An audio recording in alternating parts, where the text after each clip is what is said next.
The first thing I did was to look at the clock as I entered the Loubain, and I found that I had to wait 2 hours and 10 minutes for the Paris express. I had walked 20 miles and felt suddenly tired. Not seeing anything on the station walls to amuse me, I went outside and stood there, racking my brains to think of something to do.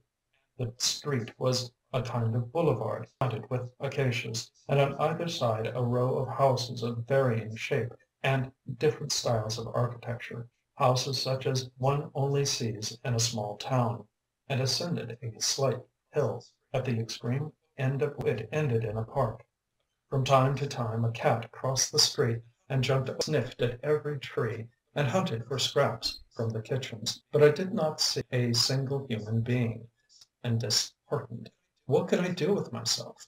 I was already thinking of the interminable visit to the small cafe at the railway station, where I should order a glass of undrinkable beer paper, when I saw a funeral procession coming out of a side street into the one I was, and the sight of the hearse was a relief to me. It would, at any rate, give me something to do for 10 minutes. Suddenly, however, my curiosity was aroused. The hearse was followed by 8 gentlemen, one of whom was weeping, while the other thought to myself, "This is funeral." And then I recalled like Louvain at least 100 freethinkers, who would have made a point of making a manifestation. What could it be then? The rapid pace of the procession clearly proved that the body was to be buried without ceremony, and consequently without the intervention of the Church. My idle curiosity framed the most complicated surmises, and as the hearse passed me, a strange idea struck me, which was to follow it with the 8 gentlemen. That would take up my time for an hour at least, and I accordingly walked with the others, with a sad look on my face, and on seeing this, the two last turned round in surprise, and then spoke to each other in a low voice. No doubt they were asking each other whether I belonged to the town, and then they consulted the two in front of them, who stared at me in turn. This close scrutiny annoyed me, and to put an end to it I went up to them, and, after bowing, I said: "I beg your pardon, gentlemen, for interrupting your conversation, but, seeing a civil funeral, I have followed it, although I did not know the deceased gentleman whom you are accompanying." "It was a woman," one of them said. I was much surprised at hearing this, and asked: "But it is a civil funeral, is it not?" The other gentleman, who evidently wished to tell me all about it, then said: "Yes and no. The clergy have refused to allow us the use of the church." On hearing this I uttered a prolonged "Ah!" of astonishment. I could not understand it at all, but my obliging neighbour continued: "It is rather a long story. This young woman committed suicide, and that is the reason why she cannot be buried with any religious ceremony. The gentleman who is walking first, and who is crying, is her husband." I replied with some hesitation: "You surprise and interest me very much, monsieur. Shall I be indiscreet if I ask you to tell me the facts of the case? If I am troubling you, forget that I have said anything about the matter." The gentleman took my arm familiarly. "Not at all, not at all. Let us linger a little behind the others, and I will tell it to you, although it is a very sad story. We have plenty of time before getting to the cemetery, the trees of which you see up yonder, for it is a stiff pull up this hill." And he began: "This young woman, Madame Paul Harmon, was the daughter of a wealthy merchant in the neighbourhood, Monsieur Fontanelle. When she was a mere child of 11 she had a shocking adventure. A footman attacked her and she nearly died. A terrible criminal case was the result, and the man was sentenced to penal servitude for life. The little girl grew up, stigmatized by disgrace, isolated, without any companions, and grown up people would scarcely kiss her, for they thought that they would soil their lips if they touched her forehead, and she became a sort of monster, a phenomenon to all the town. People said to each other in a whisper, 'You know little Fontanelle.' and everybody turned away in the streets when she passed. Her parents could not even get a nurse to take her out for a walk, as the other servants held aloof from her, as if contact with her would poison everybody who came near her. It was pitiable to see the poor child go and play every afternoon. She remained quite by herself, standing by her maid and looking at the other children amusing themselves. Sometimes, yielding to an irresistible desire to mix with the other children, she advanced timidly, with nervous gestures, and mingled with a group with furtive steps, as if conscious of her own disgrace. And immediately the mothers, aunts, and nurses would come running from every seat and take the children entrusted to their care by the hand and drag them brutally away.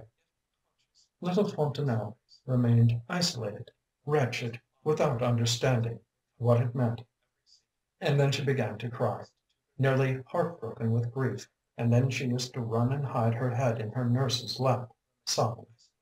As she grew up, it was worse still. They kept the girls from her as if she were stricken with the plague.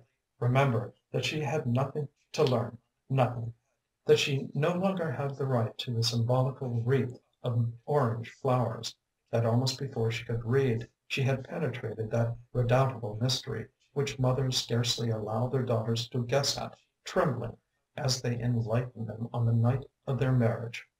When she went through the streets, always accompanied by her governess, as if her parents feared some fresh terrible adventure, with her eyes cast down under the load of that mysterious disgrace which she felt was always weighing upon her, the other girls, who were not nearly so innocent as people thought, whispered and giggled as they looked at her knowingly, and immediately turned their heads absently if she happened to look at them. People scarcely greeted her, only a few men bowed to her, and the mothers pretended not to see her, while some young blackguards called her Madame Baptiste, after the name of the footman who had attacked her. Nobody knew the secret torture of her mind, for she hardly ever spoke, and never laughed, and her parents themselves appeared uncomfortable in her presence, as if they bore her a constant grudge for some irreparable fault. An honest man would not willingly give his hand to a liberated convict, would he, even if that convict were his own son? And Monsieur and Madame Fontanelle looked on their daughter as they would have done on a son who had just been released from the hulks. She was pretty and pale, tall, slender, distinguished looking, and she would have pleased me very much, monsieur, but for that unfortunate affair. Well, when a new sub prefect was appointed here, 18 months ago, he brought his private secretary with him. He was a queer sort of fellow, who had lived in the Latin Quarter, it appears. He saw Mademoiselle Fontanelle and fell in love with her, and when told of what occurred, he merely said, "Bah, that is just a guarantee for the future, and I would rather it should have happened before I married her than afterward. I shall live tranquilly with that woman." He paid his addresses to her, asked for her hand, and married her, and then, not being deficient in assurance, he paid wedding calls, as if nothing had happened. Some people returned them, others did not, but at last the affair began to be forgotten, and she took her proper place in society. She adored her husband as if he had been a god. You must remember he had restored her to honor and to social life, had braved public opinion, faced insults, and, in a word, performed such a courageous act as few men would undertake, and she felt the most exalted and tender love for him. When she became enceinte, and it was known, the most particular people and the greatest sticklers opened their doors to her, as if she had been definitely purified by maternity. It is strange, but so it is, and thus everything was going on as well as possible until the other day, which was the feast of the patron saint of our town. The prefect, surrounded by his staff and the authorities, presided at the musical competition, and when he had finished his speech the distribution of medals began, which Paul Hamot, his private secretary, handed to those who were entitled to them. As you know, there are always jealousies and rivalries which make people forget all propriety.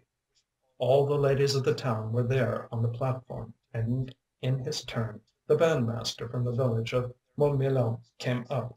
This band was only to receive a second class medal, for one cannot give first class medals to everybody, can one?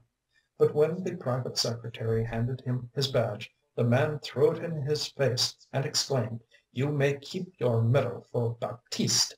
You owe him a first class one, also, just as you do me." There were a number of people there who began to laugh. The common herd are neither charitable nor refined, and every eye was turned toward that poor lady. Have you ever seen a woman going mad, monsieur? Well, we were present at the sight. She got up and fell back on her chair 3 times in succession, as if she wished to make her escape, but saw that she could not make her way through the crowd, and then another voice in the crowd exclaimed: "Oh, oh, Madame Baptiste!" And a great uproar, partly of laughter and partly of indignation, arose. The word was repeated over and over again. People stood on tiptoe to see the unhappy woman's face. Husbands lifted their wives up in their arms so that they might see her, and people asked: "Which is she? The one in blue?" The boys crowed like cocks, and laughter was heard all over the place. She did not move now on her state chair, but sat just as if she had been put there for the crowd to look at. She could not move, nor conceal herself, nor hide her face. Her eyeballs blinked quickly, as if a vivid light were shining on them, and she breathed heavily, like a horse that is going up a steep hill, so that it almost broke one's heart to see her. Meanwhile, however, Monsieur Hamot had seized the ruffian by the throat, and they were rolling on the ground together, amid a scene of indescribable confusion, and the ceremony was interrupted. An hour later, as the Hamots were returning home, the young woman, who had not uttered a word since the insult, but who was trembling as if all her nerves had been set in motion by springs, suddenly sprang over the parapet of the bridge and threw herself into the river before her husband could prevent her. The water is very deep under the arches, and it was 2 hours before her body was recovered. Of course she was dead. The narrator stopped, and then added: "It was, perhaps, the best thing she could do under the circumstances. There are some things which cannot be wiped out, and now you understand why the clergy refused to have her taken into church. Ah!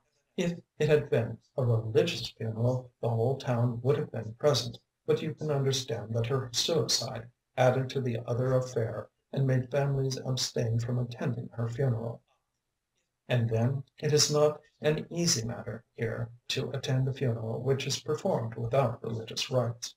We passed through the cemetery gates, and I waited, much moved by what I had heard, until the coffin had been lowered into the grave, before I went up to the poor fellow who was sobbing violently, to press his hand warmly. He looked at me in surprise, through his tears, and then he said: "Thank you, monsieur." And I was not sorry I had followed the funeral.